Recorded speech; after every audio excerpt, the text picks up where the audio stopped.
a member of Congress. I represent Florida's 25th Congressional District in South Florida. In April of 2022, former President Donald Trump spoke at a fundraising dinner for the Heritage Foundation, a right wing think tank in Washington. At dinner, he said this. This is a great group, and they're going to lay the groundwork and detail plans for exactly what our movement will do. Last April, the Heritage Foundation, in partnership with hundreds of former Trump administration officials and loyalists, did just that. They call their work Project 2025, and they proudly posted much of it online. And no matter what Donald Trump says now, Project 2025 is his plan to further erode your freedoms, his plan to control your lives. Sadly, for too many Americans, including my fellow Floridians, Project 2025 is more than just a threat. Its most extreme, Hick's most extreme policies are already a reality, starting with cruel abortion bans. Today, we are going to examine in detail how Trump's Project 2025 hurts everyday Americans and why we must do everything we can to stop it from becoming America's reality. To begin, I recognize my colleague, friend, and our leader, Democratic leader Hakeem Jeffries. Good afternoon. Thank you to our very distinguished co-chair, Debbie Wasserman Schultz, as well as to our other co-chairs of Steering and Policy, Barbara Lee and Dan Kildee, for convening this all-important hearing of the Steering and Policy Committee. I want to thank all of my colleagues in the House Democratic Caucus for your presence and your leadership, in particular to Jared Huffman, who has helped to lead in such a phenomenal way the House Democratic Caucus Project 2025 Task Force. Also want to acknowledge all of the witnesses who are here today.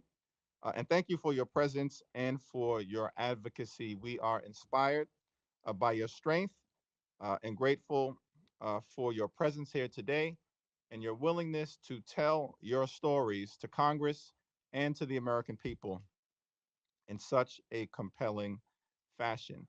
From the very beginning of this Congress, House Democrats have made clear that we will find bipartisan common ground with our Republican colleagues on any issue, whenever and wherever possible, in order to make life better for the American people, solve problems for hardworking American taxpayers, and deliver real results.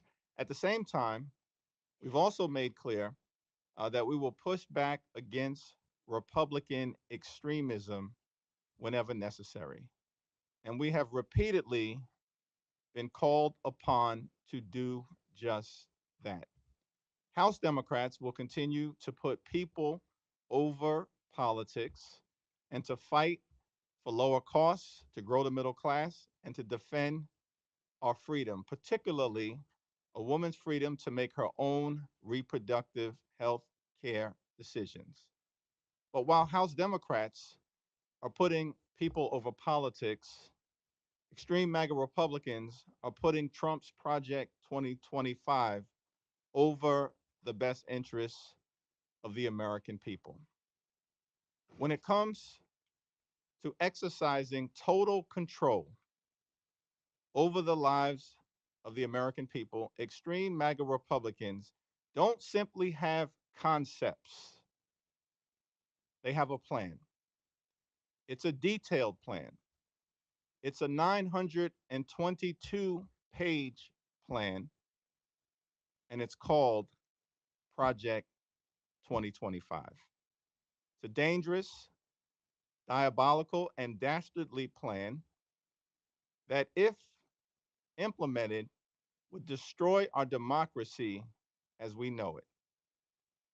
It would end Medicare as we know it. It would make overtime pay unlawful, and it would also mandate government surveillance of pregnancies and miscarriages. It is a dangerous, diabolical, and dastardly plan. We will expose Trump's Project 2025, and we will stop it. And that is what this hearing is all about. It's now my honor to yield to my distinguished colleague in leadership, Minority Whip Democratic Whip, Catherine Clark. Thank you so much, Leader Jeffries. And thank you to our steering and policy co-chairs for bringing us together today. And we are grateful for our witnesses who have joined us for sharing your personal stories around the horrors of Project 2025. And I am glad that we have this opportunity to convene and underscore the gravity of Donald Trump's Project 2025, because this is not a standard conservative policy agenda. This document envisions a top to bottom overhaul of American life. And as the leader just laid out, a total control of your life by a future Trump administration. And it reserves its most vicious attacks for women and girls. We've already seen the vision imposed on the 22 states that have enacted Trump abortion bans. The results have been horrific. In South Carolina, Amari Marsh was arrested and charged for the crime of having a miscarriage. She spent 22 days in jail. She faced 20 years in prison until a grand jury of her peers set her free. In Georgia, Amber Thurman and Candy Miller needlessly lost their lives because their doctors feared going to prison themselves if they administered the care their patients needed.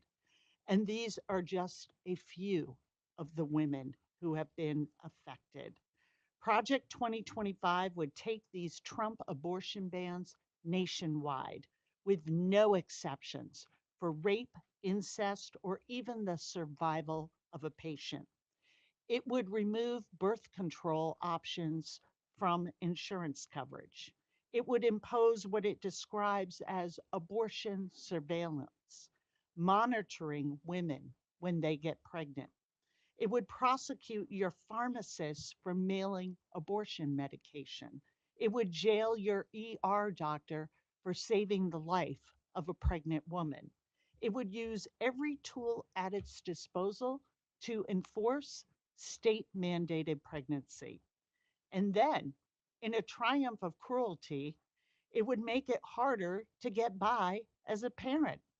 It proposes shutting down Head Start, defunding public schools, hiking taxes on the middle class, weakening protections for pregnant students and nursing moms. The MAGA playbook is as simple as it is devastating. Less freedom for you, more control for them. Less money in your pocket, more tax breaks for the rich friends. They have done us one favor to the American people. They've warned us. So when they tell us that Donald Trump's second term will be even worse than his first, we need to believe them. And that is why I am so grateful to be part of this hearing. And I'm so grateful to the work of my colleague, who I will yield to, Jared Huffman, for his work exposing Trump's Project 25. Thank you, Madam Whip. Trump's Project 2025 is not some fresh set of ideas. It's a culmination of years of work by extreme MAGA Republicans. When he was president, Donald Trump handpicked three extreme Supreme Court justices, the same justices who overturned Roe versus Wade. And this summer, those Trump appointed justices gave Trump a huge gift: absolute immunity from criminal charges. Now, think about that. Donald Trump back in the White House with a blank check to do whatever he wants without ever facing criminal prosecution. What will Trump do with all of that power? Now we know, because his loyalists wrote it down. It's called Project 2025. Let's take a look at how it came together and who was involved. Project 2025 is MAGA's plan to, quote, institutionalized Trumpism in order to take control of every aspect of Americans' lives.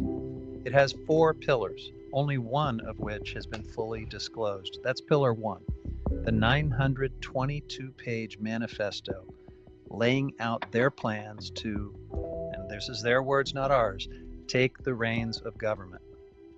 Pillar 2 is a personnel database like LinkedIn for MAGA. It's all about repopulating the federal workforce with Trump loyalists after they've purged tens of thousands of professional civil servants. Pillar 3 is the creation of the Presidential Administration Academy. Today, we're going to talk to you about the art of professionalism. Like extreme MAGA Republican basic training taught by some of Trump's closest advisors. Senior advisor to the president. Assistant press secretary.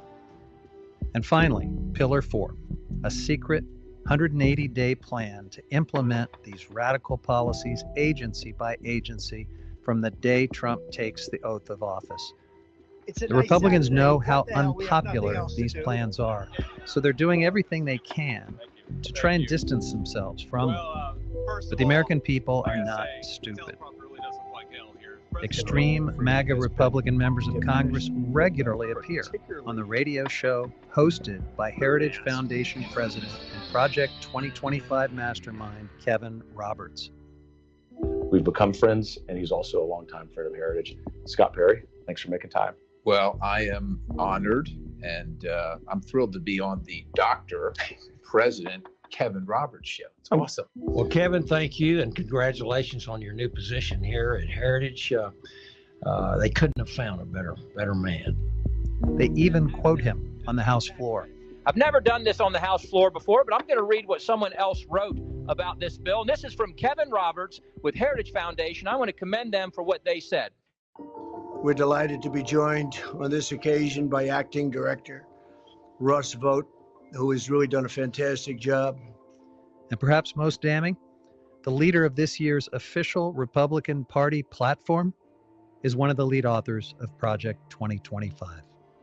The campaign selected me to be the platform because of their views on my policy ideas, and they're not running. Here he is, captured in an undercover video. I think you have to rehabilitate Christian nationalism. Bragging about Trump's support. He's been at our organization. He's raised money for our organization. He's blessed it from the, I remember walking into our last day in office and told him what I was going to do. So he's very supportive of what we do. There's no think tank, no policy organization, no battle plan creator other than us for the worldview that I think Donald Trump has and that JD has. All in all, 31 of the 38 authors of Project 2025, 81%, were Trump officials. I, Neil M. Gorsuch, Brett M. Kavanaugh, Amy Coney Barrett, do solemnly swear. And with Trump's hand-picked Supreme Court's justices' radical absolute immunity decision. We start with a monumental Supreme Court decision on the power of the presidency. The highest court in the land handed future presidents a, quote, loaded weapon. He will have the power to make Project 2025 a reality. So Project 2025 is Trump's manifesto to turn our federal government into a tool of MAGA extremism. And the first step is to eliminate checks on presidential power, anything and anyone who could stand in Trump's way. Firing tens of thousands of career civil servants and then replacing them with MAGA loyalists, directing the FBI, the Justice Department, and the IRS to investigate Trump's perceived enemies, even deploying active duty military on our streets. It's downright scary. More than 140 former Trump officials contributed to Trump's Project 2025. Extremists like Stephen Miller and sycophants like Mark Meadows. And while most of the Trump Project 2025 blueprint is online and you can read it, they've kept a critical piece hidden from the public eye. The architects of Trump's Project 2025 acknowledge they have a secret 180-day playbook of early actions for Trump to swiftly enact their extreme agenda. They call it their fourth pillar.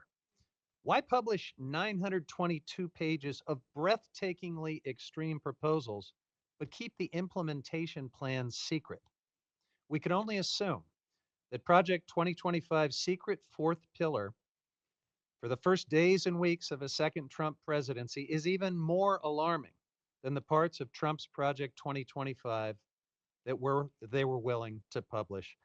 That should scare every American because the published parts of Trump's Project 2025 are frightening enough, beginning with criminalizing abortion nationwide with no exceptions. At this time, I want to yield to my friend from Massachusetts, a critical partner on our Stop Project 2025 task force, Representative Ayanna Pressley. For half a century, Roe v. Wade was the law of the land. Roe protected the right of people in this country to make their own reproductive health care decisions, including the right to get an abortion. Abortion care is routine medical care. But then Donald J. Trump became president. He campaigned on banning abortion care and even called to punish women for having abortions. When Donald J. Trump took office, he appointed 3 extreme right-wing justices to the Supreme Court. And in June of 2022, just as Donald J. Trump promised they would, those 3 justices banded together with other Republican appointed justices and overturned Roe. They gave a green light for Republicans to criminalize abortion, to criminalize doctors and nurses in states across the country.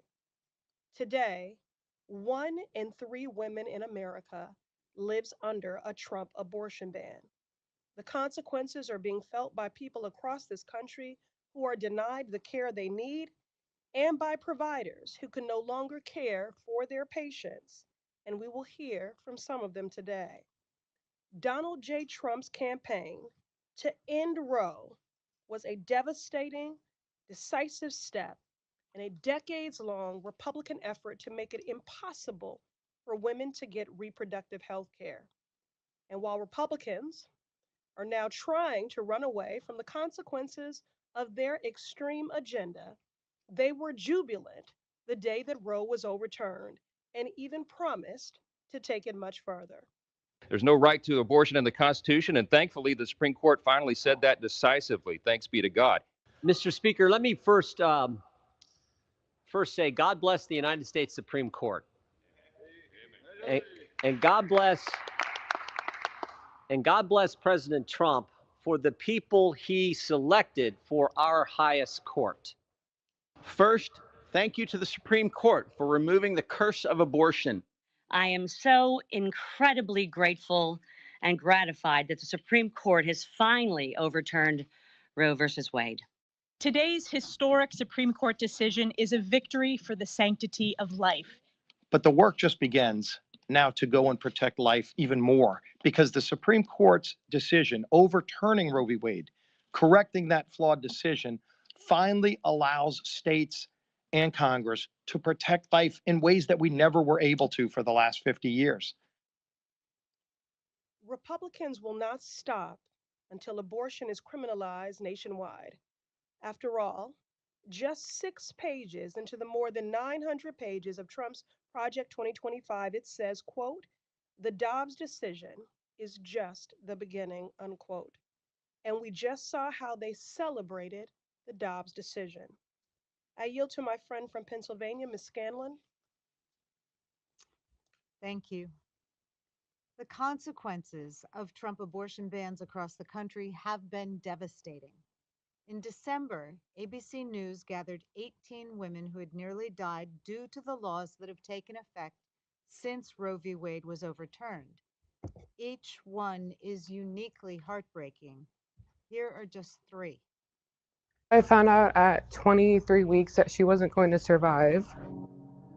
I was supposed to have a termination for medical reasons, like an induction of labor in the hospital, and when Roe versus Wade was overturned, it was canceled. The Committee of Ethics decided that it wasn't a threat to my life, and so I was not able to get the termination. Carrying her to term was absolutely horrible. I had to go out in public and have people ask me how far along I was, what the gender of my baby is, and she ended up living for 44 hours. Those 2 days were absolutely horrible because there was nothing that I could do to protect her, to make her more comfortable.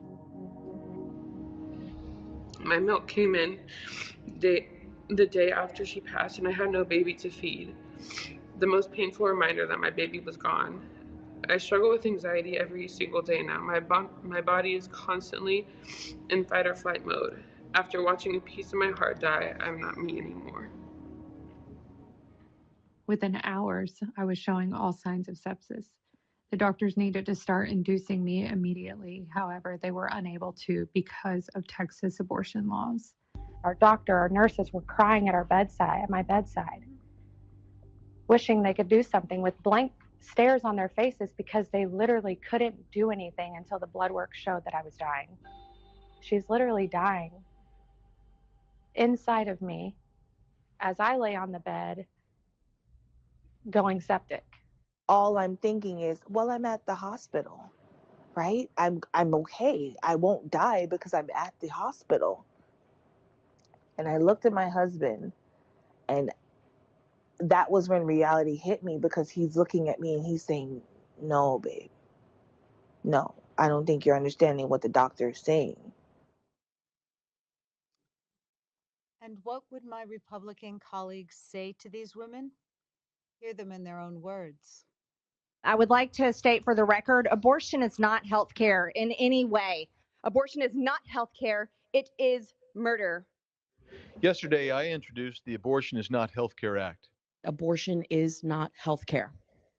It is not health care. And that's what they would say to our first witness, Gracie Ladd. Gracie's an oncology nurse from Waukesha, Wisconsin. Like far too many women in this country, Gracie has her own harrowing story, the story of being denied the care she needed. Gracie and her husband were expecting a son. They'd chosen a name, Connor, and they were ready to welcome Connor into this world. That was until an ultrasound revealed the worst news imaginable for expecting parents. Connor was developing defect after defect. He would die within minutes of being born. Gracie and her husband knew that terminating the pregnancy for medical reasons would be the right choice. But extreme MAGA Republicans in Wisconsin said otherwise. They passed cruel laws that deny care and force women to consider other, quote, unquote, options.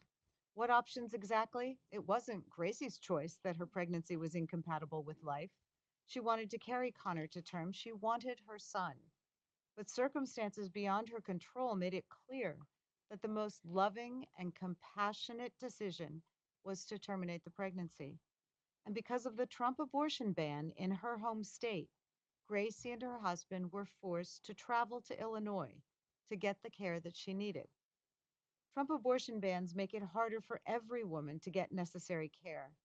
And if Trump and his allies get their way and enact Project 2025, they would expand these medieval policies across the country. Women like Gracie would be forced to carry non-viable pregnancies to term. That's cruel. Gracie, thank you for being with us today, and thank you for your courage. You're recognized. Thank you, Representative Scanlon. And this wasn't part of my remarks, but is this on? Thank you for saying his. The light is on. Okay. Thank you for saying his name. It was very important. So like she said, my name is Gracie Ladd, and I'm here to tell you my abortion story. After the rights of Roe versus Wade were taken away, people can't stop debating what rights women should have when it comes to their own bodies. I'm here to tell you about the side of abortion that isn't being talked about. People like me and the mothers who are the human fallout of this debate. Where we once had agency, now our choices are being made for us by the government. And the result is that we can't get the care that we need. In January of this year, my husband and I walked into our anatomy scan for our son. I was about 18, 20 weeks. This scan is done to make sure that the baby is developing properly. They look over all of the body parts and make sure that everything is looking normal and developing as it should. We had just picked the name, Connor, and he was waving to us on the screen. And we were so excited. We were halfway to meeting our little boy until we weren't. My doctor pulled me and my husband into a separate room to tell us what she had seen. I got stuck on the phrase that she used, incompatible with life, which is a phrase that I hear every day. Connor had no bladder. He had kidneys that did not function, so I was rapidly losing the amniotic fluid that the kidneys help to circulate throughout the uterus. And he had 4 separate heart defects. There were no options for him surgically when he was born. And they told me that if he made it full term, which was a very big if, he would likely survive only minutes and he would know only suffering. They recommended termination. We did a second, more in-depth ultrasound the next day with the maternal fetal medicine doctor just to confirm the results. And he did confirm. We were gutted. We knew that we did not want suffering to be the only thing that Connor knew in this life, and so termination was going to be our choice. Women who find themselves in this position are rarely discussed when it comes to abortion. This makes me deeply angry. I'm angry because there was only one hospital in Wisconsin that would even do this procedure for us. Only one that decided it would have been okay to give Connor the grace of a painless death and a life that knew only love. I'm angry because this hospital would force me to endure another unnecessary ultrasound where I would have to watch my baby, seemingly happy and content, in my womb, knowing that he would never be able to survive on the outside. I'm angry because this hospital would also require me to go through counseling 24 hours before an abortion procedure, as if any of the options would make a difference in my son's outcome. I'm angry because that in my state, there's no guarantee that I wouldn't be labeled a murderer for making the compassionate choice for my son. I'm angry that I had to drive to Chicago to receive abortion care 2 days in a row with a medical team I had never met, a medical team I did not feel comfortable with. And the procedure takes 2 days and it is awful and traumatic, and we should be able to do that with the healthcare providers that we trust and that we know. I'm angry that although I was privileged enough to be able to take time off of work, I could find childcare for my living son, and I could afford to travel to Chicago 2 days in a row. Not all women can. And what are their options? What do they do in this situation then? But mostly, I'm angry that the people who were not even in that ultrasound room with me on the day that I received the worst news of my life want to try to tell me what I can and cannot do when it comes to the medical choice for my body and my son. And today I'm here to share that I'm angry because if Republicans get their way and pass Project 2025, the national abortion ban, I wouldn't have even had the freedom to leave my state for the health care that I deserved and that it is my right to receive. Now, more than ever, we need to protect that right to choose. We need to protect women facing a decision that is between them and their healthcare provider. Please remember my son Connor. Remember his story and that abortion care is an essential component of prenatal care for all American women. Thank you. Thank you, Gracie. Thank you for your courage, for sharing your story, for sharing Connor's story. I look forward to the day when people do not have to publicly uplift their trauma in order to compel action. And I'm deeply sorry for your loss. I'm devastated that Your family and families across this nation have borne the burden of Trump's abortion bans. No one in America should go through what you went through. You should be able to get the safe and necessary medical care you need in your own community.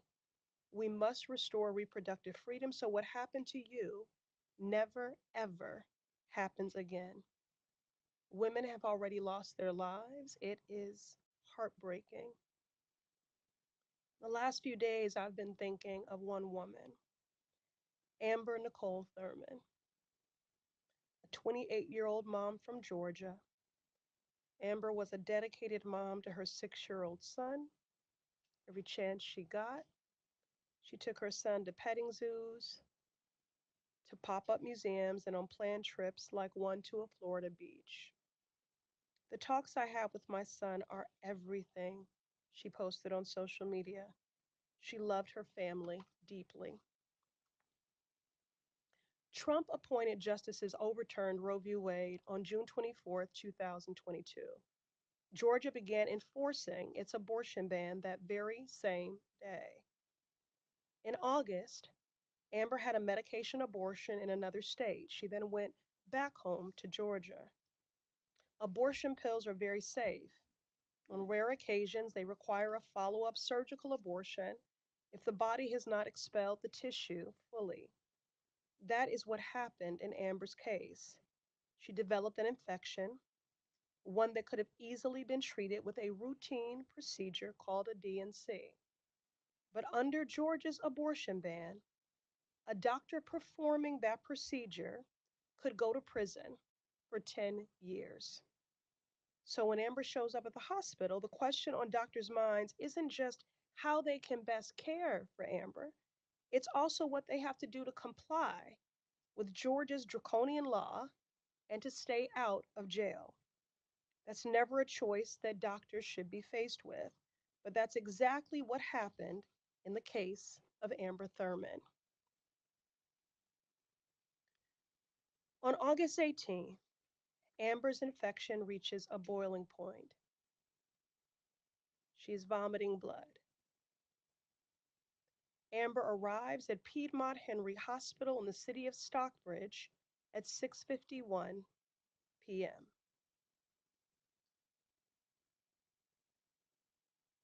She suffers all night.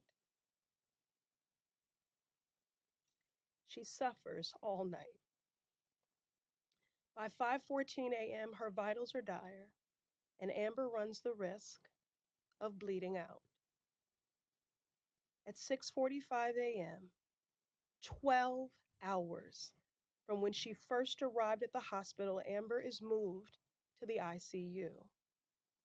Her doctors look on as her condition worsens. They've now given her 5 liters of IV fluid to no avail. 7:14 a.m. Amber's doctors discuss initiating a D&C, the routine procedure to treat infection like hers.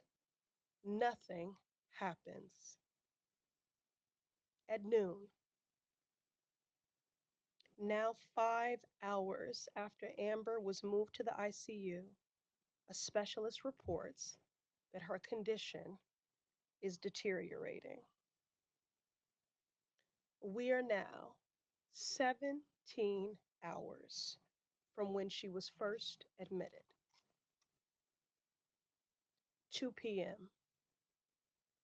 Amber is wheeled into the operating room as her vitals crash and blood pressure bottoms out. Her mother is right there with her. As she heads into surgery, Amber turns to her and says, "Promise me you'll take care of my son." That afternoon, Amber dies on the operating table. Amber should be alive today. Every single woman who has died because of Trump abortion bans should be alive today. But what do we have instead? No compassion, no care, and no justice. That's not the America we should be. I yield to my friend from Florida, Ms. Wasserman Schultz. Thank you, Congresswoman Presley, and thank you for compassionately sharing Amber's story. Sadly, Amber Thurman was not alone in living under an abortion ban. In my home state of Florida, abortion is banned after 6 weeks, when many women don't even know they're pregnant. All told, at least 1/3 of all American women of reproductive age live under a Republican abortion ban. That's around 25 million women who cannot get the health care they need. And behind each of those bans is a real person. Gracie in Wisconsin, Amber in Georgia, and a Central Florida woman I met named Deborah. When she was 23 weeks pregnant, Deborah got the news every future parent dreads. Her baby's kidneys never developed. Doctors told her that not only would her baby not survive, but her own health was in danger. Because of a Trump abortion ban, Deborah couldn't get the care she needed in Florida, and she couldn't afford to travel hundreds of miles to get it. She had no choice but to carry her son Milo to term, only to watch him die in her arms 2 hours later. As we heard earlier, abortion bans put providers in an impossible situation, stopping them from caring for patients the way they know they should. But these same providers remain a compassionate source of support for women who desperately need their help. One of those providers is here with us today. Suki is an ultrasound tech at a clinic in Georgia, where Republicans have banned abortion, as you've heard, after 6 weeks. Suki knows firsthand the impact of Trump abortion bans. She is on the front lines of these attacks on care. As an ultrasound tech, Suki has held the hands of so many women who have come to her clinic to get the care they need. And having given birth to 3 children, Suki, I can tell you I know how much I appreciated and respected my own ultrasound tech. I have twins, and I had a lot of ultrasounds throughout my pregnancy. Since Georgia banned abortion, Suki's had to take on the role of advocate too. If an ultrasound reveals the worst, that a pregnancy won't be viable or that the mother's health could be in jeopardy, her clinic can do little, if anything. Suki wants better for her patients. That's why she spends her time organizing for reproductive freedom in Georgia. Suki, you are recognized, and thank you for being here.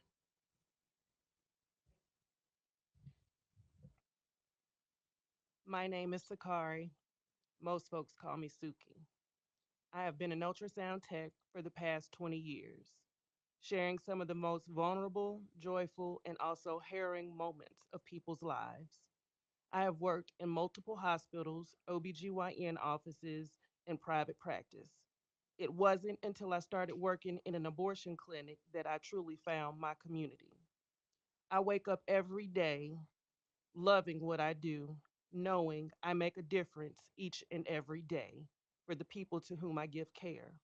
I am grateful and blessed to help the folks that come into my ultrasound room. I am a person of faith, and my faith teaches me to love. I pray every day that I can be a light for every person that comes into my office. I hope that at the end of my day, someone will be encouraged by the words I speak to them and that they will feel some joy radiating off of me, especially as they face choices that can feel too big for them to carry on their own. I have worn many hats for my patients, serving as a friend, a sister, a parent, and spiritual advisor to them. I have held their hands and been a shoulder to cry on as they receive devastating and life changing news. But after the fall of Roe, I have been forced to add organizer and fundraiser to that list as women have been forced to flee Georgia to receive health care they need. In the time before the rights of Roe were taken away, Amber Nicole Thurman and Candy Miller are women that could have been my patients. But because of Georgia's abortion ban, they were forced to try to seek care on their own. Candy shouldn't have been faced with the thought of being prosecuted while making the decision that was best for her and her family, a choice that would allow her to be a mother to her children. Amber's death hit me hard as she was a part of my community, a community that I've called home for 22 years. She died in a hospital where I've worked and a place where I watched my grandson be born. If these bans hadn't been put in place, I might have been the person to perform Amber or Candy's ultrasound. I might have been able to make them smile and give them a hug or listen to them say thank you. How many more Black women have to die or have died as a result of abortion bans? I'm tired of seeing women being forced to travel to state, out of state to have an abortion. I'm tired of wiping away tears after being forced to tell women they're too far under Georgia's abortion ban. These women deserve to have autonomy over their bodies to make the decisions that are best for them.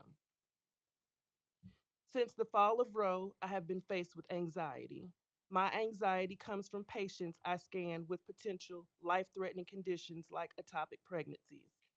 These patients used to be sent to the hospital to have a procedure that, before the rights of Roe were taken away, would have been simple. Now I have to give my patients information to advocate for themselves to not be turned away or pushed to the side. Now I will have added anxiety after the deaths of Amber and Candy.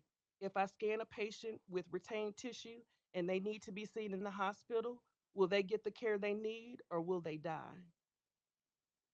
There was a time that I didn't have to worry. I question the folks that treat conditions like ectopic pregnancies as if they aren't urgent or life threatening. I question the lawmakers that don't allow doctors to fully take care of their patients without fear. I question why a woman has to write so hard for health care and why the Black mortality rate is so high. And I question anyone who sees what's happened in my home state of Georgia and believes that is a model to expand nationwide in a total ban on abortion. We now know with certainty that if the policies outlined in Project 2025 are put in place, more women, not just in Georgia, but across the country, will die. Today, I use my voice on the Hill as a shining light for the women that will receive care and for the ones that will be denied care. I want to tell you before I leave that it is difficult to turn folks away at the clinic where I work, but we continue to help as many folks we can each day. In the face of threats that abortion bans and Project 2025 pose, this Maya Angelou verse of Still I Rise gives me the courage to continue what I do. Just like moons and like suns with certainty of tides, just like hopes springing high, still I rise. Thank you.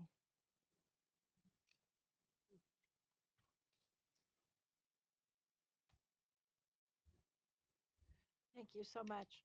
I'm Congresswoman Diana DeGette from Colorado, and I'm the co-chair of the Pro-Choice Caucus.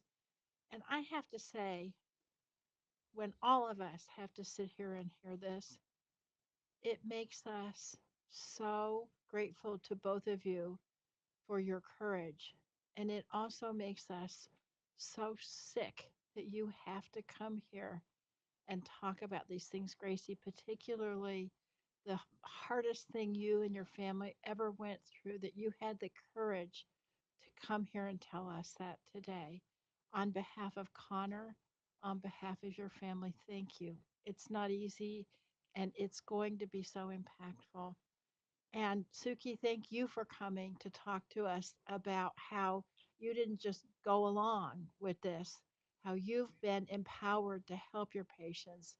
I wish I just found out that my daughter is pregnant with her second baby, and I wish that you were her technician because you could really help her. And then I think about Amber and Candy, and I think to myself, how many more are there?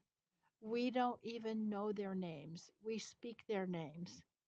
And then I think to myself, this is the United States of America. What is the matter with us as a country that we have allowed this to happen? Suki, you said that Georgia's being used as a model to expand this with Project 2025, and you are correct. I want to talk for a minute about exactly what Project 2025 will do nationwide for all women in this country, all people in this country. Instead of fixing the crisis that they caused with Dobbs, the Republicans, led by Donald Trump, are doubling down on it. You saw this in the wonderful videotape that Mr. Huffman showed, where Steve Scalise, who's the Republican leader, said that this is only a start, and he means it. 186 Congress people who serve in Congress right now have co sponsored legislation already in Congress that says that the moment a sperm and an egg meet, that is a person. And what that means is all abortions would be banned, all abortions, no exceptions, life, incest, health, anything from inception. It would mean IVF would be banned. It would mean that many common forms of birth control would be banned. And that's what we see in Project 2025. Project 2025 calls for enforcing a backdoor nationwide abortion ban without the consent of Congress. So Congress wouldn't even have to do it. It would baselessly revoke the FDA's 24-year approval of abortion medication, which would effectively ban an essential method of birth control, and it would end federal protections for emergency abortion care, like both of you are talking about. But Project 2025 doesn't stop there. If the Republicans are given power, it would then undermine insurance coverage for emergency contraception and end no cost birth control coverage, which would roll back decades of progress, increasing birth control's affordability and accessibility. Now, all of us know nearly every single American has used some form of birth control in their lifetime, including 99% of sexually active women. And so when Donald Trump says, don't worry, he's going to take care of women, what he means, he's going to take away 99% of our birth control. That's the America he wants us to live in. Project 2025 would encourage and even codify violations of patient privacy. This would include punishing states where abortion is legal if they do not report on the out of state patients who fled there seeking care. Can you imagine that? And it would include weaponizing the Department of Health and Human Services to increase data collection on pregnant women in America, including where they live, what state of pregnancy, and how and why their pregnancy was terminated. Look, it's impossible to overstate this crisis. It's a question of freedom versus control. While we are fighting to restore reproductive freedom for every single American, Project 2025 is a dangerous exercise in giving Republican politicians the tools to monitor and control over American people's bodies, and we must reject it. With that, I'm happy to recognize my co-chair of the Pro-Choice Caucus, Congresswoman Barbara Lee. Thank you very much. Good afternoon. Thank you for your bravery, your courage, and for being here. For me, and tens of millions of other people, making a personal decision to have an abortion isn't, as you both just said, it's not theoretical, it's our truth. Now, I never spoke about this publicly because, as my mother told me, this is before Roe. This is a personal decision. It's a healthcare decision between us, and it's no one's business, the way it should be. But after the Texas abortion restrictions came down, I decided to go public so that people would know that there are members of Congress who see them, who hear them, and are fighting for their reproductive freedom. I grew up attending a Catholic school in El Paso, Texas, and with non-existent sex education. I honestly wasn't sure how you got pregnant. Most of what I learned about sex and relationships was from pages of magazines like True Story and hearsay from my peers. I lived in an extended family household, and my wonderful parents and grandparents, they wanted me to make straight A's, which I did, practice the piano day and night, which I did, and of course, stay away from boys, which I did, I thought. When I had just turned 16 after we had moved to California, I missed my period. I was confused, afraid, and unsure, not knowing if I was pregnant or not. I did not know what to do. My mother noticed that I became introverted and quiet, so she asked me what was going on with me. At that point, I told her everything. I told her that I could be pregnant, but I really just didn't know. She responded with love and compassion and took me to the doctor who confirmed I was pregnant. My mother asked me if I wanted to get an abortion. She didn't demand or force me, but understood that this was my personal decision, one that I needed to make. Once I made my decision, one of my mother's best friends helped me access the abortion that I could not get in California, where it was still illegal. Mind you, again, this was before Roe, so it was illegal everywhere. But when my mother told her friend what was going on, who was a Latina woman in El Paso, she sent me there to El Paso, Texas, where I was born. My mother's friend said she knew a good and competent and compassionate doctor who had a back alley in Juarez. And her friend, who just passed away a couple of years ago, was kind and loving, and she took me to Juarez, Mexico to have a DNC abortion procedure. Now, I was afraid because I knew I could die. I knew I could be arrested because abortions were illegal, just not like now, in 22 states. Project 2025 will criminalize abortions nationwide. Now, I was one of the lucky ones. A lot of women and girls in my generation didn't make it. They died from unsafe abortions. In the 1960s, unsafe abortions were the primary killer of African American women and girls. But now politicians aren't just talking about taking us back to those bad old days. They are actually now talking about also how they want to punish people who get abortions. Do you believe in punishment for abortion? Yes or no, as a principle? The answer is that there has to be some form of punishment. For the woman? Yeah, there has to be some form. If Donald Trump has his way, a 16-year-old person like me, like so many today, wouldn't have the freedom to make their own decisions. And if they tried, the government would try to find a way and would find a way to punish them. So, yes, I say ban off our bodies.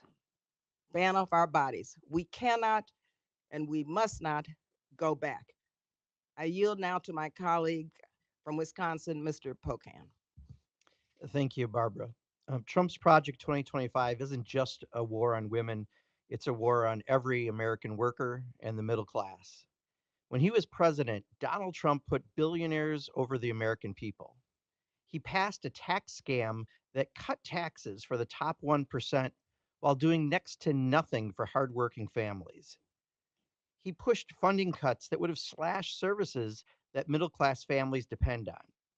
And he tried time and time again to repeal the Affordable Care Act and succeeded in destabilizing insurance markets and hiking up costs for working families. But thanks to the sheer incompetence of the Republicans and the determined pushback of House Democrats, the courts, and everyday Americans, Trump was not able to get his way on every issue. Now he's back for more, and he wants to go further.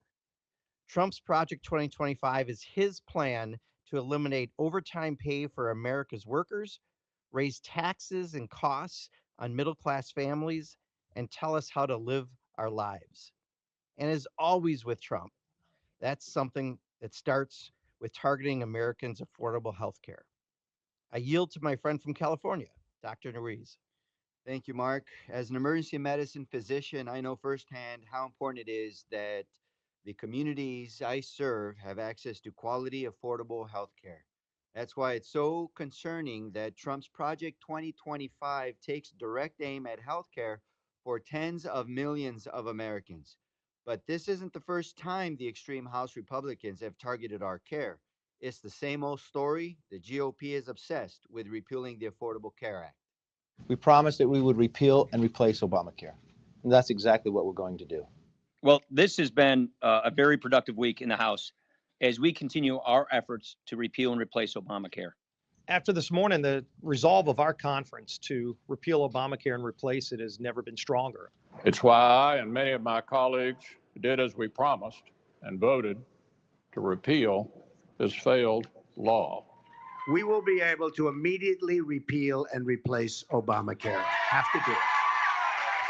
That begins with immediately repealing and replacing the disaster known as Obamacare. So I'd like to terminate Obamacare. Tonight, I am also calling on this Congress to repeal and replace Obamacare.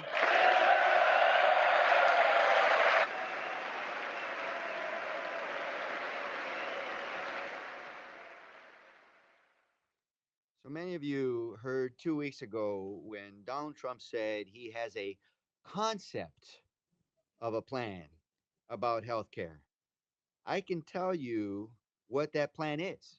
It's the only plan he and his allies have had for the last decade, getting rid of the Affordable Care Act. Project 2025 is Trump's latest plan to repeal the ACA and take affordable coverage away from more than 21 million Americans, including over 300,000 people in my district alone.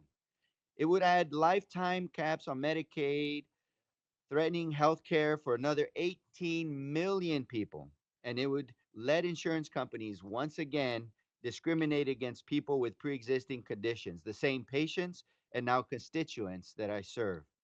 The only people who would benefit from Trump's Project 2025 are the billionaires and big corporations who will be able to squeeze even greater profits out of patients. So, with that, I yield to my colleague from Illinois, Miss Underwood.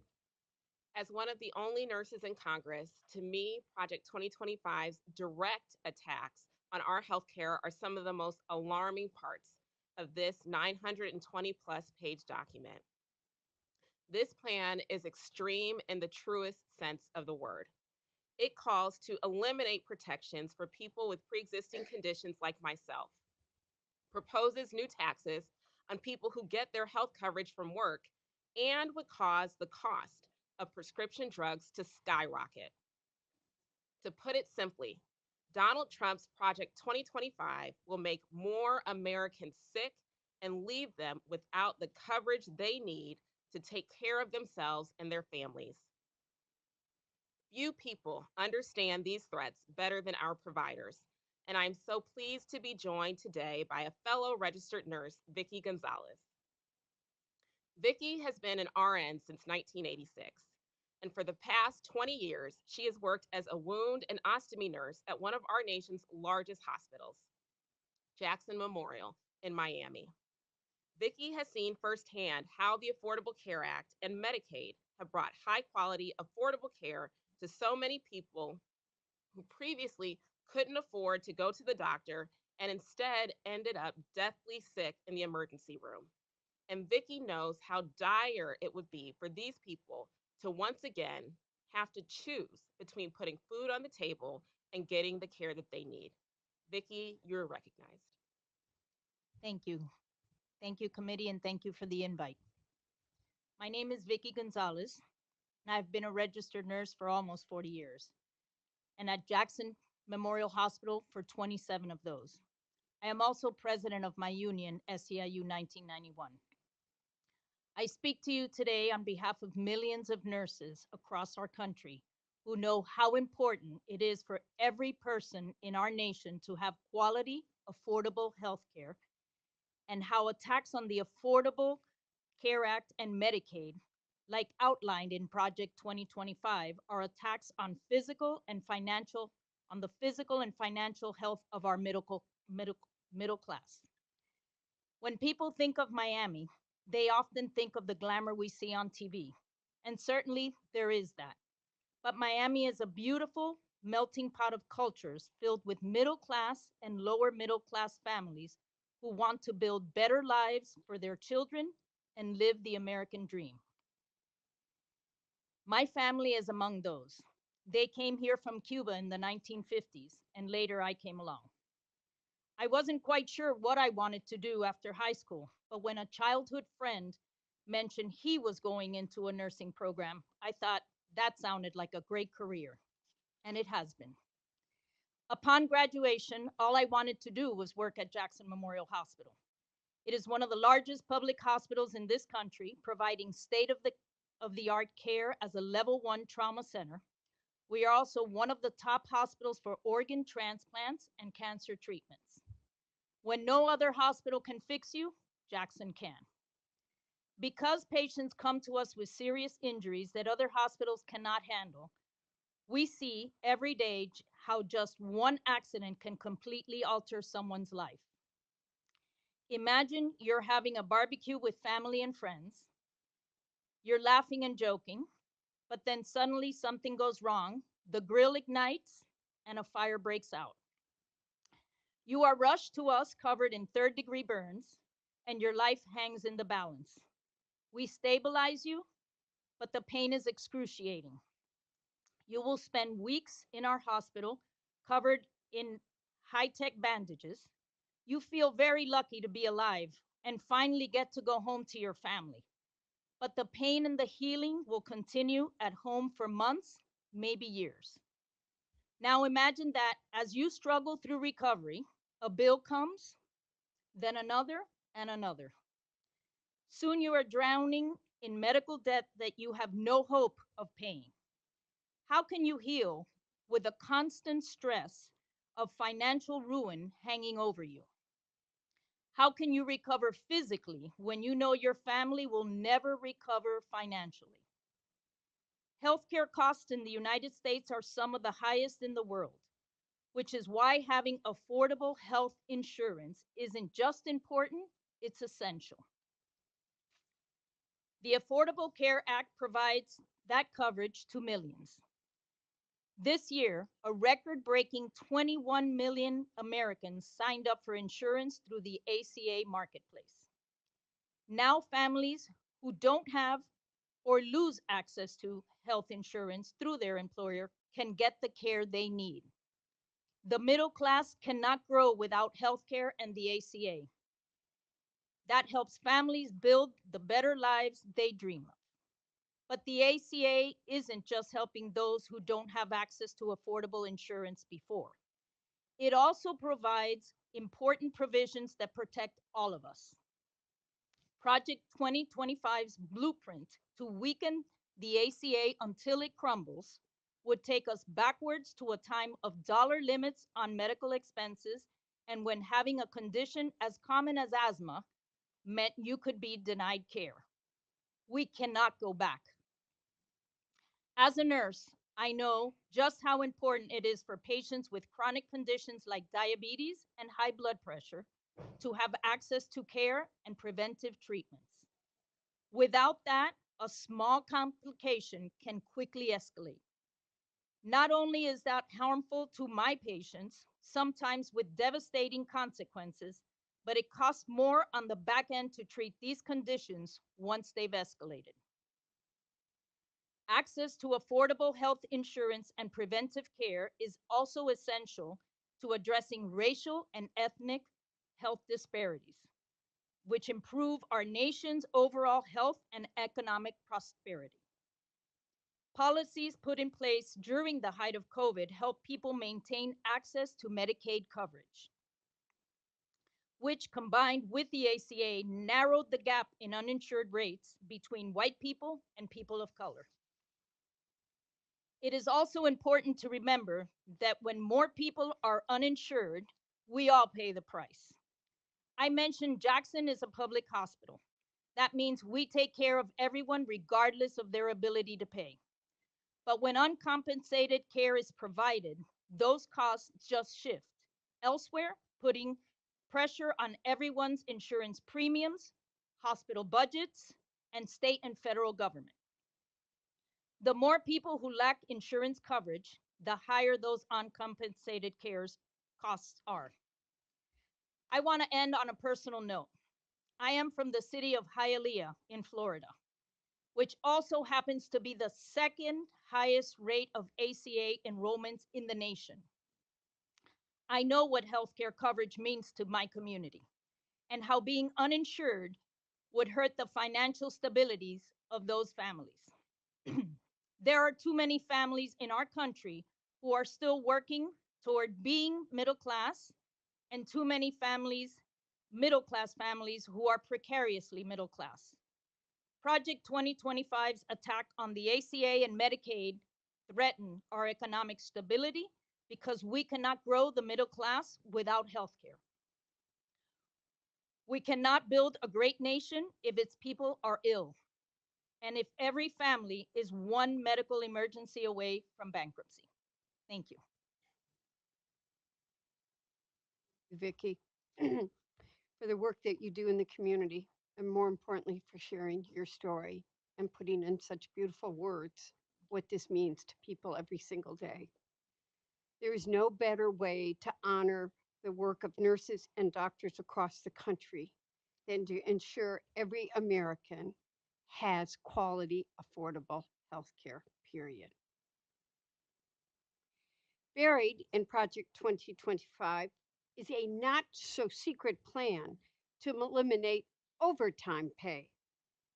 It's a generous gift to corporations, an insult to the American worker. Many working families, especially in my state of Michigan, but in many others across the heartland of America and the rest of the country, rely on overtime to make ends meet and to save for their future. In fact, we know that many workers take on jobs specifically because employers offer overtime. But under Trump's Project 2025, employers could force workers to work more than 40 hours a week without paying them time and a half. In other words, you work harder and you earn less. Workers deserve better. Workers like JJ Jewell. JJ is a United Auto Worker. He's from the UAW, but he works at the Ford Sterling Axle in Sterling Heights, Michigan. He and his fellow auto workers are the backbone of the American economy and have been so for decades. They keep our country moving. They deserve fair pay and strong workplace protections. They don't deserve a plan that takes away their overtime, undermines their rights at work, their safety, and raises their taxes. Today, JJ will explain the impact of this plan on workers like him. Thank you for being here. You are recognized. All right. Thank you, Representative. Good afternoon, members of the committee. Again, my name is JJ Jewell. I've been an hourly UAW worker for Ford Motor Company at the Ford Sterling Axle plant in Michigan for about 12 years now. For most of that time, I was a two-tier worker on the assembly line, making less than $24 an hour. But thanks to the new UAW contract from last fall, my pay increased to $38 an hour overnight. This contract has made a huge difference for me and my family, and I'm here today to share how dangerous it could be for workers like me if Project 2025 moves forward. Let me start by telling you what a typical work week can look like for an auto worker. When I was on the line, I would usually work Monday through Friday, starting my shift anywhere between 5 and 6 a.m., finishing around 1 or 2 p.m. When we are asked to do overtime, it often comes in the form of working 4 hours early, which means my 12-hour workday would start at 1 or 2 in the morning. For those extra 4 hours, we are paid at time and a half. I would usually work 12-hour work days, maybe 1 week out of the month, 2 if I'm lucky. That significant extra pay is often necessary for workers like me to make ends meet and to get forward. With straight time at the wage that I had for my first 10 years, my yearly earnings were around $50,000. When I would work a steady amount of overtime, that could go up to somewhere between maybe $55,000 and $65,000. In my best year, meaning the most hours put in, I made $72,000, but that came with a cost. The long hours, again, 1 and 2 a.m. starts, you can imagine the alarm for that, took a toll on my health. Still, that overtime pay was real money that I used to save for a down payment on a home, pay for big life milestones like a wedding, and do what I could to build a more secure future. Under Project 2025, however, my employer could manipulate my schedule in a way that would effectively eliminate my ability to earn overtime pay or to receive that time and a half. If they're able to calculate the overtime period over a longer number of weeks, they essentially destroy the standard work week, my ability to earn what I'm owed for working overtime. It's not just the loss of income that worries me. It's the fact that people could be working 60 or 70-hour work weeks without the extra compensation that we really count on. It's a double gut punch for workers like me, especially when you consider the physical and emotional toll of such long hours that we put in. The way I see it, Project 2025 is about putting more power in the hands of employers to exploit workers like me or like my mom. She's an hourly worker at Ford as well, neck and back surgeries and all. It depends on those overtime hours and compensation to not just get ahead, but stay where we need to be. Changing overtime rules gives them more control over our schedules and ultimately our paychecks. It's part of a larger goal to make corporations richer at the expense of the workers who actually keep the wheels turning, both figuratively and literally. If we allow workers to take away our ability to earn fair overtime pay, we're letting them strip away a key source of income for families like mine. This isn't just about me. It's about millions of American workers who deserve a fair day's pay for a fair day's work. Thank you for your time and consideration today. Thank you, JJ, for sharing just what a serious financial hit families like yours would take from Trump's Project 2025's extreme plan to end overtime pay. I want to zero in on another way that Donald Trump's Project 2025 hurts the middle class. Not only would it lower your pay, but it would raise taxes on middle class families like yours, full stop. Experts have dug through Project 2025, but they didn't have to read between the lines too much to know exactly what Trump and MAGA Republicans want to do with your taxes, because it's practically written in boldface. They will raise your taxes while cutting taxes for billionaires and big corporations. Their plan to cut corporate taxes will give the Fortune 100 a ridiculous $24 billion with a B dollar handout. You don't need an MBA, you don't need to go to business school to know that corporate CEOs do not particularly need another $24 billion right now. But what does all this mean for you?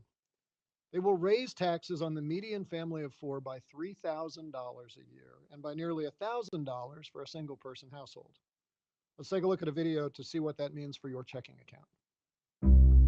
Meet Joe and Jane Taxpayer. They live in Pittsburgh and have 2 kids. Their number one issue is the same as most Americans, the cost of living. So let's see how the Project 2025 agenda affects their bank account. Together, the taxpayers make $10,417 a month. So they currently pay $598 in monthly federal income taxes. But under Project 2025, it would be $864 a month. Now, let's pay the mortgage. It's currently $2,160 a month. But under Project 2025, it goes up $100 a month. And the taxpayers are still paying off their student loans. Well, under their current plan, they pay a combined $913 a month. Project 2025, on the other hand, would dramatically increase their combined payments to $1,563. Finally, health insurance. The taxpayers are 2 of more than 21.4 million people who get insurance through the Affordable Care Act. Their monthly family premium is currently $885 a month, but under Project 2025, it would cost $1,835 every single month. And get this, under Project 2025, Joe's salary of $55,840 a year would mean that he makes too much to qualify for overtime. Total extra costs, $1,966 a month, or a whopping $23,592 a year. That makes things a lot tougher for the taxpayers and for the American people. Now, you may reasonably be asking, why do Trump and congressional Republicans want to raise taxes on hardworking families and hand out tax breaks to billionaires and big corporations? I'll tell you why. because he doesn't care about you. He only cares about himself and his rich friends. I yield now to the ranking member of the Appropriations Committee, the gentlewoman from Connecticut, Ms. Delora. I thank my colleague and I thank our guests today. But extreme MAGA Republicans have no plan to take care of our teachers. As a matter of fact, their plan is to destroy our public schools, to eliminate public education from K-12 to higher education. And that means eliminating the opportunity for our kids to be able to dream their dreams, achieve their aspirations and their hopes. Trump's Project 2025 is a direct attack on teachers and public education. Written in their 922-page manifesto, which I have read cover to cover, is a plot to abolish the Department of Education, to end Head Start, a program that has served more than 40 million kids since its founding. But that's not all. Extreme MAGA Republicans will defund our schools by ending Title I funding for good.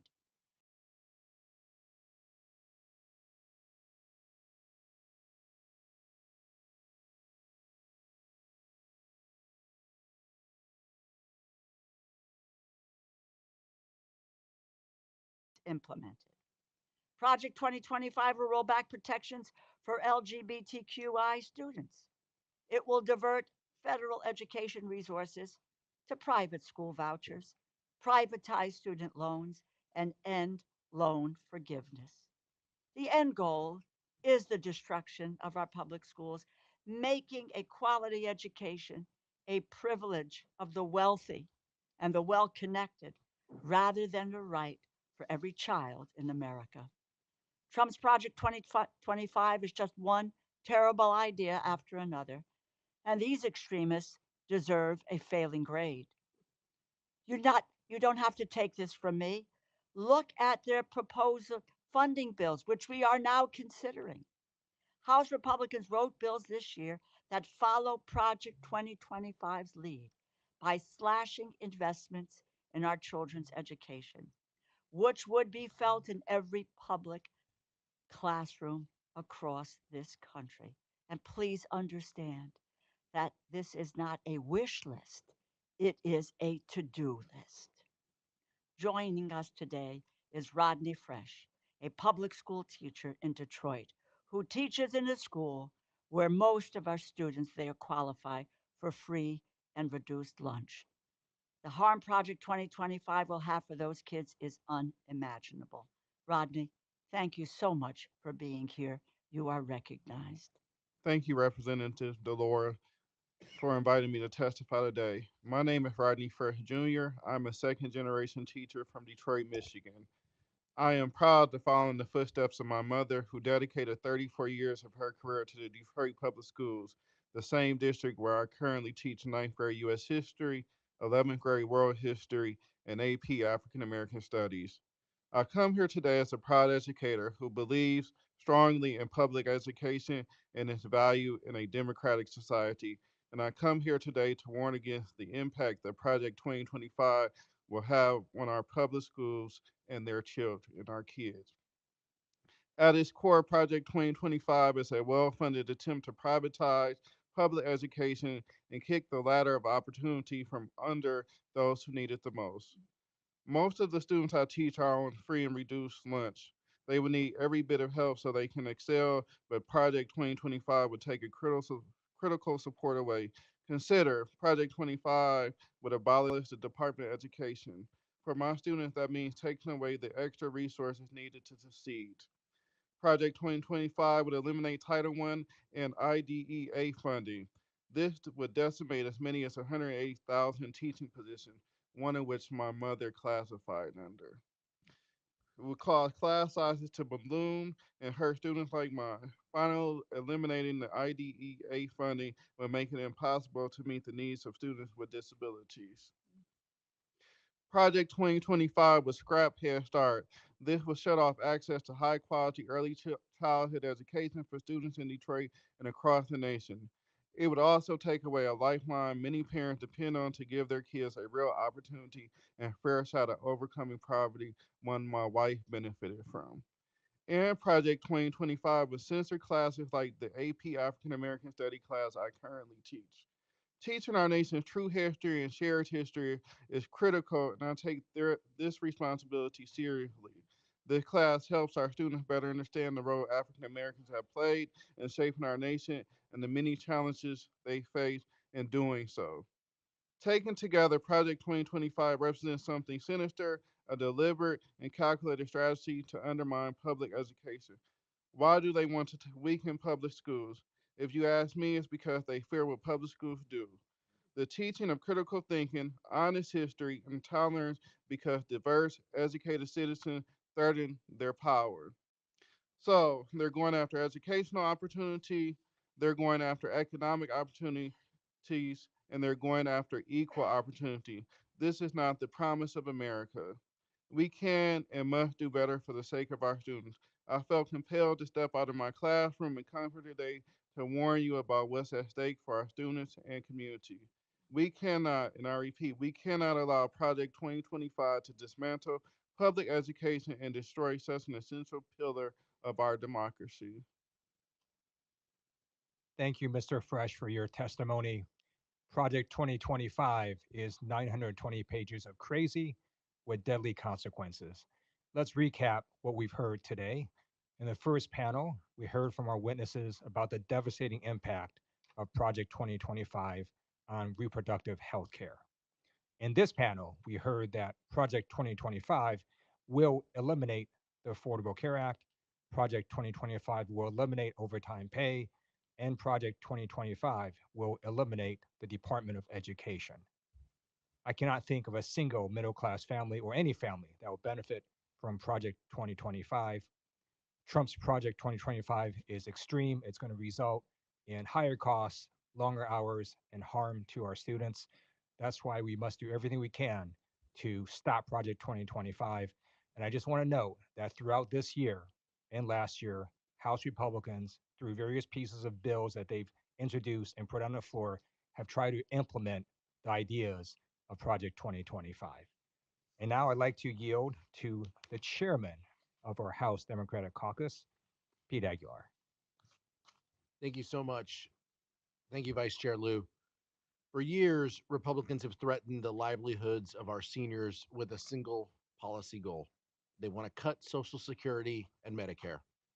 And while it may seem hard to believe that could ever happen, there were other extreme Republican policies that just a few years ago we didn't think could happen.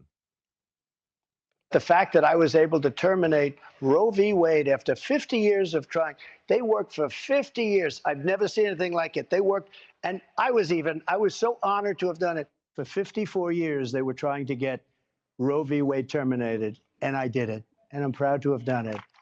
Especially since I was proudly the person responsible for the ending of something that all legal scholars, both sides, wanted and, in fact, demanded be ended. Roe v. Wade.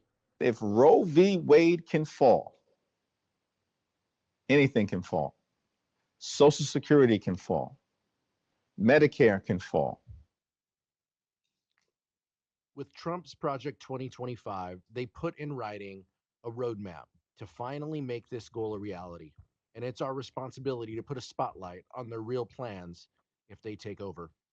And as leader Jeffries said, if Roe can fall, anything can fall. We should expect, just like they did with Roe v. Wade, that they will cut Social Security and Medicare as soon as they can. The architects of Trump's Project 2025 made it clear that they want seniors to work longer for less by raising the retirement age. And that shouldn't be a surprise. The Republican Study Committee, to which a majority of House Republicans belong, released their own budget that mirrors what Project 2025's architects have written, raising the retirement age for workers nearing retirement. Social Security is more than just an earned benefit, it's a promise to the American people. We cannot, and House Democrats will not, break our word and allow this lifeline to be taken away from America's seniors. I want to yield to the gentlewoman from Oregon, Ms. Bonamici. Aguilar, and thank you to my colleagues, but importantly, thank you to all the everyday Americans who are here today, highlighting the many dangers of Trump's Project 2025. Across the country, 67 million Americans rely on Social Security. But if the architects of Trump's Project 2025 get their way, extreme MAGA Republicans will end Social Security and Medicare as we know it. For most retirees, Social Security is their main source of income, and for many, it's their only income. Social Security benefits are modest, and for many retirees, there's not enough to cover the cost of living when you factor in housing, food, and medicine. President Biden, Vice President Harris, and House Democrats took action to lower drug prices and to stop Big Pharma from ripping off seniors.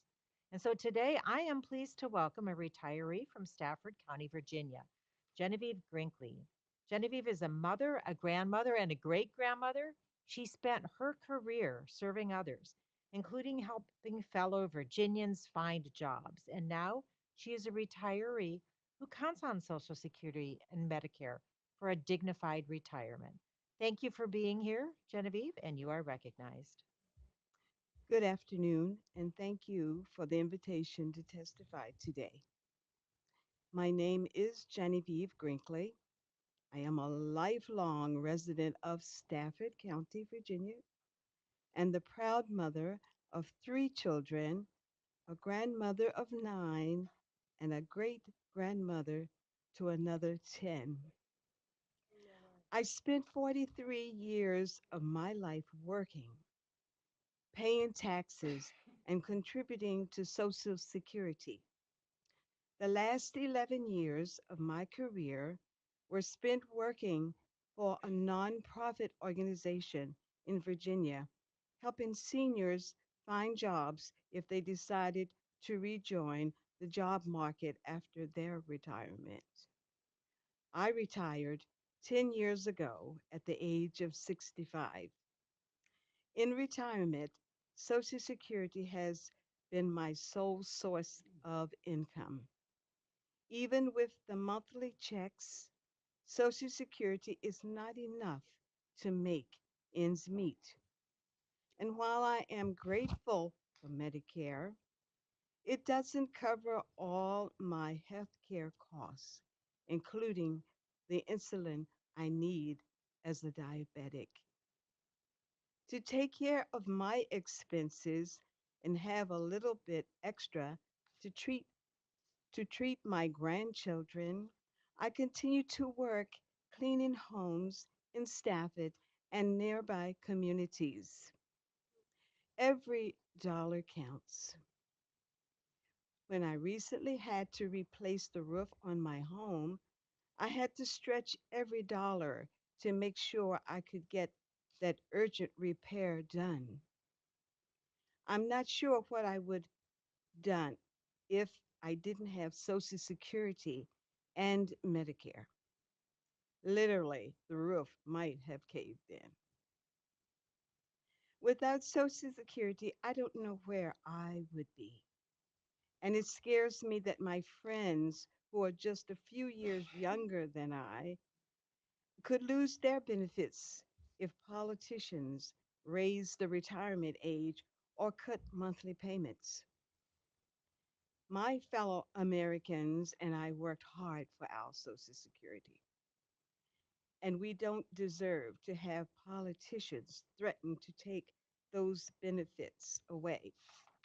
Miss Grinkley, Yes. hi. Hi. Thank you so much for being here. You mentioned that you take insulin. Can you tell us how much your insulin costs? It is now cost about $35 a month. That is recent because Democrats passed a law that capped insulin prices at $35 a month. Before that, I paid as much as $400 for a 90-day supply. Were you able to manage other expenses when insulin costs that much? No, even with Social Security and the money I had made cleaning houses, I couldn't afford to pay all my bills and pay for insulin. I started taking smaller doses than I was prescribed to stretch the insulin as long as I could. And I ended up starting to have stomach pain. I went to my doctor and he sent me for a colonoscopy because I had been taking less insulin than I was supposed to, so I could make each 90-day supply last longer. I had developed a lot more problems. It took me more than a year to get the complications under control and be healthy again.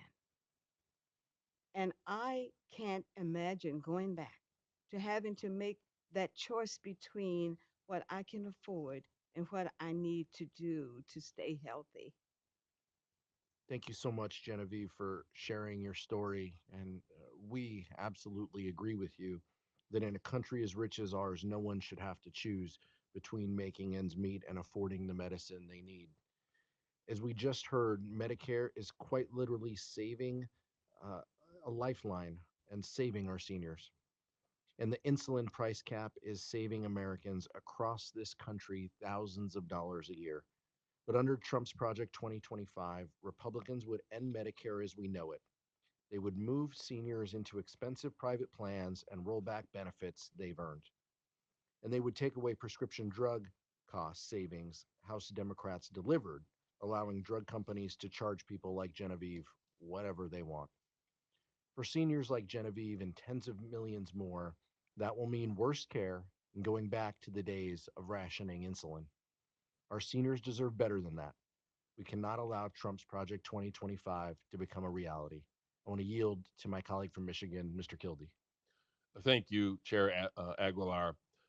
Today, we've heard stories of hardworking American taxpayers who will face the consequences of Trump's Project 2025.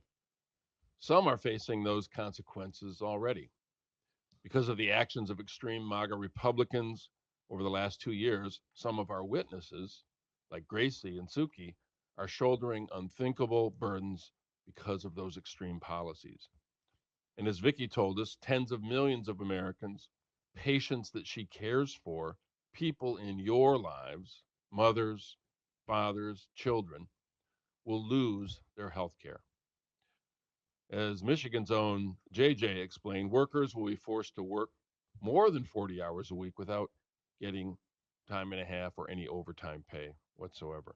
And as Detroit's own Rodney explained, the consequences for public schools will be fewer teachers, bigger class sizes, less opportunity. And as Genevieve just shared, Social Security benefits will go down and drug prices will go up. It will also inflict unimaginable cruelty against immigrants. It will provide a license to discriminate against LGBTQ plus Americans. It will reverse all the progress we've made to take on the climate crisis. And Trump and the architects of this plan aren't ashamed of it. They posted it online for all of us to see. 900 plus pages. Under Donald Trump and House Republicans, you'll have less money, you'll have less freedom. Trump's Project 2025 takes America and all Americans backwards. MAGA Republicans wear this as a badge of honor. They're proud of it. They want to take us back to a time in our country when far too many people were left behind, left out in the cold, left to fend for themselves in the face of illness or of tragedy. But we don't have to go back. House Democrats have a vision to put people over politics, lowering costs, growing the middle class, defending freedom. Our country has begun feeling the consequences of the Trump administration, as one promise that he did keep was overturning Roe. So as we close today, we want to offer a picture of what a second Trump term would look like. Project 2025 in hand and above the law, thanks to the extreme hand-picked justices on the Supreme Court. You are promising America tonight you would never abuse power as retribution against anybody. Except for day one. If I happen to be president and I see somebody who's doing well and beating me very badly, I say, go down and indict them. Mostly that would be, they would be out of business. They'd be out. They'd be out of the election. Are we close to seeing Mr. Kim here at the White House? Could happen. I mean, they talked about that yesterday. I think it's something that could happen. Yeah. Hey, he's the head of a country, and I mean, he is the strong head. Don't let anyone think anything different. Right. He speaks, and his people sit up at attention. I want my people to do the same. In 4 years, you don't have to vote again. We'll have it fixed so good you're not going to have to vote. Together, we must reject Trump's Project 2025 and forge a new and better way forward. This meeting of the Steering and Policy Committee